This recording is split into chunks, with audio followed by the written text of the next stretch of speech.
Het was dit weekend druk in IJsselstein. Veel kinderen met hun ouders wisten de weg naar Lammetjesdag van Peelkudde Schaapsdrift te vinden. En daar was van alles te beleven. Toppunt is natuurlijk lammetjes knuffelen, onbeperkt. En we hebben de flessenlammetjes waar erg interesse naar is. We hebben een hondendemo die wordt georganiseerd door de Border Collie, door de Dutch Open, die in juli plaatsvindt. Die organisatie die komt hier nu demo's geven. Er is een goochelaar, we hebben een springkussen, marshmallows roosteren. Er zijn allerlei tractortjes, want zonder boerderij natuurlijk ook geen tractortjes.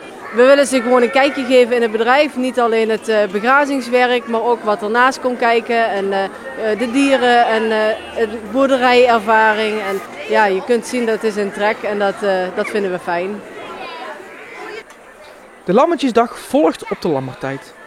Tineke mocht maar liefst 273 lammetjes verwelkomen in deze periode. 12 februari zijn we begonnen met de Lammertijd en die heeft 3 weken geduurd, dus met de carnaval waren we klaar. Ja, en dan is het de kwestie van aan de moeders om ze groot te krijgen. Dus, en daar zijn ze nou hard mee bezig. En met de producten van de schapen kan natuurlijk van alles gemaakt worden. Ik maak van lontwol ben ik garen aan het spinnen. En dat kun je mee haken, daar kun je mee breien, daar kun je mee weven, daar kun je eigenlijk alles mee doen. Verzin het maar, van sokken tot dekens en van mutsen tot kindertruitjes, dus het kan allemaal.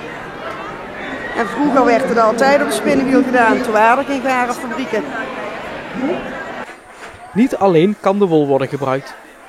Tijdens dit weekend konden er ook lamburgers geproefd worden. De dieren gaan dadelijk, als ze niet meer bij de moeder hoeven te zijn, gaan ze naar buiten om gewoon ook aan het werk te gaan. Zodra de ramlammetjes, dus de jongens, oud genoeg zijn, dan komen ze naar binnen en dan krijgen ze hier weer brokken en dergelijke te eten. En die rammetjes die trekken helaas aan het kortste eind, maar we kunnen ze niet allemaal houden. En die gaan inderdaad verder voor de slacht. Ik vind het fijn, persoonlijk, omdat we dus de lamsburgers hier verkopen, dat ik ze van A tot Z, dus van geboorte tot het eindpunt, zelf heb kunnen verzorgen. Dat ik gewoon weet dat dat goed is. En ze hebben een prima leven gehad en daar komt een einde. Ik denk dat het heel erg fijn is dat mensen gewoon weten van nou, het verhaal is goed en het voelt goed. Het is raar, hier lammetjes knuffelen, daar lammetjes eten.